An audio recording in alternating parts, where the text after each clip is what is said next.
Hey guys, it is I, Jesse, and I am dropping a special bonus episode of Crusher Convo because why not? It has been officially 72 hours since Star Trek Prodigy Season 2 dropped. So if you haven't seen this season yet, please turn back now because there will be spoilers. Spoilers. I'm curious why you haven't watched the season yet, but trust me, it is absolutely amazing. And not just because I'm overjoyed by not one, but two appearances this season. Prodigy has this way of connecting the dots of different Star Trek shows. It isn't necessarily nostalgia, but it continues the story from what we know from TNG, DS9, Voyager, and so on. Now, the reason for my bonus episode is Wesley and Beverly make an appearance. And not only does Wesley make an appearance, he is pivotal to the storyline. So many of us have wanted to see Traveler West, and they did not disappoint. We were bummed when we did not see Wesley in season 3 of I Picard. have no idea. And as much as that flashback in Lower Decks was so special to us, it didn't really explain just where Wesley has been, especially because in season 3 of Picard, Beverly states that she lost Wesley, and we never really knew why. So let's get into it, shall we? I'm Wesley Crusher, and I've been waiting for you. I literally screamed when he popped up on the screen. When they were talking about the unknown ghost, I thought they were talking about Chakotay. I wasn't sure if he somehow got in touch with them and he was trying to get them together. It didn't really make sense to me, but I'm watching it, I'm trying to figure it out. But not in my wildest dreams that I think Wesley was going to pop up. But it does make sense. We knew from a little bit from the Traveler and TNG and Wesley when he did that little snippet in season 2 of Picard that the Travelers are constantly working, keeping the time threads intact so it doesn't destroy the universe and it doesn't destroy all time and space. It's more like a big ball of wibbly wobbly, timey wimey stuff. I don't know about y'all, but I totally got Coda vibes from this episode. The fact that the loom was coming to ingest the timelines and erase everything from existence definitely feels like the powers that be were fans of Dayton Ward, James Swallow, and David Mack. If you haven't read those books, please do. Now, since the kids kind of messed up the timeline pretty badly, it was up to Wesley to come and fix it. His powers have grown. He controlled the tiniest little things with thought, and he showed amazing abilities this season. And he even planned out how everything was going to go until the kids messed it up. But the moral is that working together, figuring it out, something that Wesley hadn't been a part of since he was on the Enterprise.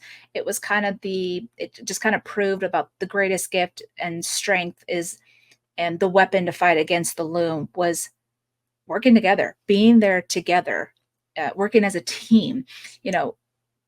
Wesley has been alone for so long, especially with the Travelers. That's all he's known. He hasn't even seen his family. I think this was very important for his character to have to go through that. Now to Beverly.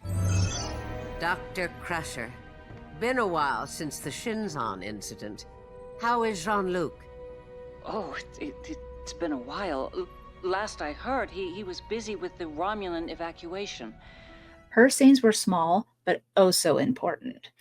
And as we guessed, she had not seen Wesley since whenever.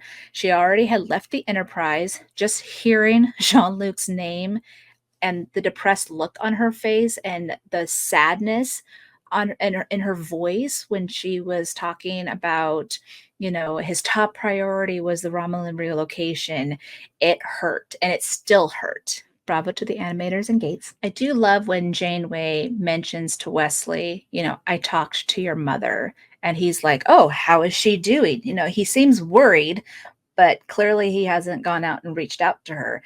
And I loved how Janeway was like, you should ask for herself. And the guilt on his face was very evident in that moment. But Janeway's expression was of frustration. And that was kind of how us fans have felt. We have felt frustrated to know that Wesley has not gone out and seen his mom. And so she was kind of representing us in that moment. I mean, we never really understood why, Wesley stayed away and how it hurt her. And clearly it hurt him being away, but he had more of the opportunities to be able to go pop in and see his mom versus her doing it. I mean, yes, he is busy and his work is important, but like Beverly said, For a time traveler, I wish he had more time to spend with his mother. And she's not wrong. Last but not least, their reunion. Where are you? I'm here, Mom. I'm here. And he met Jack. Okay, I need to contain myself for just 1 second. How does that mean? We were never sure if Wesley ever met Jack, and we were kind of curious. So to show that he did see Jack when Jack was a little boy is extra special in that moment. At least the fan know that Wesley knows about Jack, but that also makes season 3 of Picard more depressing. And you, Mother, are you prepared to lose another son? Who knows how long this reunion lasted? Because as Wesley was saying, the universe needs him. And since time and space is a little different than normal time that Beverly goes through, it is pretty clear that she did not see him after this. And it is unsure what happened. Now, the scenes of Beverly in season 3 of Picard kind of hit a little different for me. Her saying, I lost my son to the same stars that own you.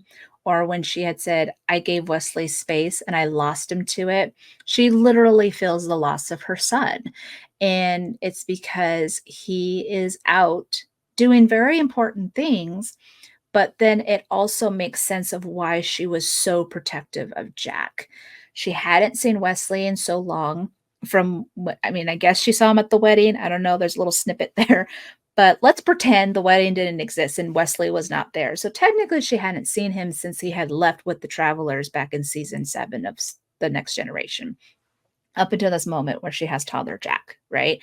So to know that that was the only time she ever got to see him, those scenes now carry a different, heavier context than what we had felt before. They were already depressing as it was, but now it just hits. The feels are much more prominent than they were before.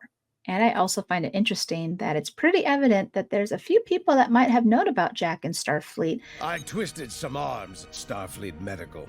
She's surprisingly hard to track down these days. She couldn't lose Jack like she felt she lost Wesley.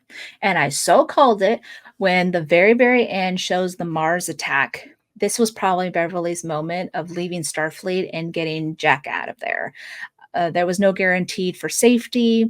The Federation was going through this tough time. They were spread thin. She just couldn't risk it. And now probably, Wesley had to deal with the aftermath of the Mars attacks, trying to make sure that the timeline wasn't disrupted as it was just disrupted right now. Everything happens for a reason, and it's up to the Travelers and the supervisors to keep the universe safe. So that's it, guys. Those are my thoughts of season 2 of Star Trek Prodigy. What were your thoughts about this season? What were the big moments that you were excited about? I know everyone was very excited about Wesley. Everyone was excited about Chakotay. I do want to add that I did get this season 1 of Picard vibe with Chakotay being stuck on that planet in whatever timeline with the protostar. And it was just, a man who was just down in his luck, hopeless and angry. And it took this new crew for him to find that hope again, just kind of how Picard was with Soji and Raffi and Seven and everybody else. So, I think it was very interesting to kind of see him go through that little bit of a journey as well. Now, what do you hope to see next in season 3? I'm not going to lie. I'm hoping to see some more Beverly. A lot's happened in the last 20 years. Thank you for watching this bonus content. Please like and subscribe to watch more Crusher Convo episodes. I want to thank, Aaron and Kevin and Dan and all the writers and the cast and crew, the animators. You guys totally outdid yourself with this season, and the Trek fans are internally grateful. And thank you to Will Wheaton and Gates McFadden for coming back and giving us more Crusher content. The fans have been waiting for this moment, and it was well worth the wait. And that's all she wrote, folks. Live long and prosper.